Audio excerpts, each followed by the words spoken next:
ज्येष्ठ अभिनेते विजय चव्हाण यांचे निधन 24 ऑगस्ट 2018 वयाच्या केवळ 63 वर्षी दीर्घ आजाराने झालं. त्यांनी मराठी चित्रपटसृष्टी आणि नाट्यसृष्टीला दिलेले योगदान अमूल्य आहे.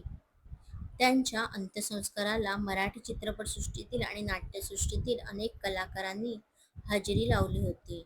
पण या सगळ्यात प्रसिद्ध अभिनेत्री अलका कुबल आठवले या अंत्यसंस्कारात प्रचंड चिडल्या होत्या. त्या चिडण्यामागचं कारण काय होतं याविषयी आम्ही तुम्हाला सांगणार आहोत. अलका कुबल आणि विजय चव्हाण यांनी अनेक चित्रपट, नाटकांमध्ये काम केलं. त्यांचं नातं हे मैत्रीत्वाचं एवढंच नव्हे तर एखाद्या भाऊ-बहिणीप्रमाणे होतं. त्यांच्या अंत्यसंस्काराला अलका कुबल यांची अवस्था प्रचंड वाईट झाली होती. आपल्या आवडत्या मित्राला निरोप देताना त्यांना असह्य झालं होतं. हे सगळं असतानाच तिथे उपस्थित असलेले लोक त्यांच्यासोबत सेल्फी काढण्याचा प्रयत्न करत होते. लोकांना परिस्थितीचं गांभीर्य नसल्याने अलका कुबल यांना राग आला होता. काही जण सेल्फी काढण्याचा प्रयत्न करत असल्याने त्या चिडल्या होत्या.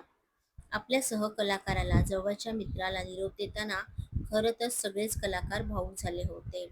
पण अशा परिस्थितीत लोक त्यांचे फोटो काढत होते, त्यांच्यासोबत सेल्फी काढण्याचा हट्ट करत होते. ही सगळी परिस्थिती पाहून सगळ्याच कलाकारांना राग आला होता. पण या सगळ्यामध्ये अलका कुबल या प्रचंड चिडल्या होत्या आणि त्यांचा राग अनेक कॅमेऱ्यांमध्ये कैद देखील झाला होता. विजय चव्हाण यांनी त्यांच्या अभिनयाने अनेक वर्ष मराठी चित्रपटसृष्टी, नाट्यसृष्टीवर राज्य केलं. त्यांच्या चित्रपटातील, नाटकातील भूमिका प्रेक्षकांनी अक्षरशः डोक्यावर घेतल्या. मोरीची मावशी या नाटकात त्यांनी रंगवलेलं स्त्रीपात्र तर प्रेक्षक कधीच विसरू शकत नाहीत. विजय चव्हाण यांचा जन्म हा लालबागमधला मध्यमवर्गीय कुटुंबातील घरात त्यांचे जडणघडण झाले. भारतमाता चित्रपटगृहाच्या मागच्या बाजूला असलेल्या हाजी कासम चाळीत ते राहायचे.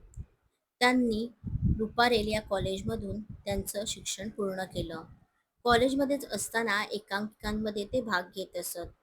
त्यांची एकांकिका पहिली विजय कदम यांच्यामुळे त्यांना मिळाली होती. एकांकिकामध्ये भाग घेणारा स्पर्धक ऐनवेळी येऊ शकला नव्हता आणि त्यामुळे विजय चव्हाण नेहमीच तालमीला उपस्थित असल्याने विजय कदम यांनी त्यांना ही संधी दिली होती.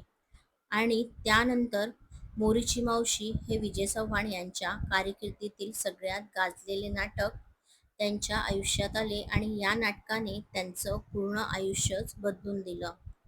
खरं तर या नाटकासाठी लक्ष्मीकांत बेर्डे यांना विचारण्यात आलं होतं, पण त्यांनीच नाटकासाठी विजय चव्हाण यांचं नाव सुचवलं होतं.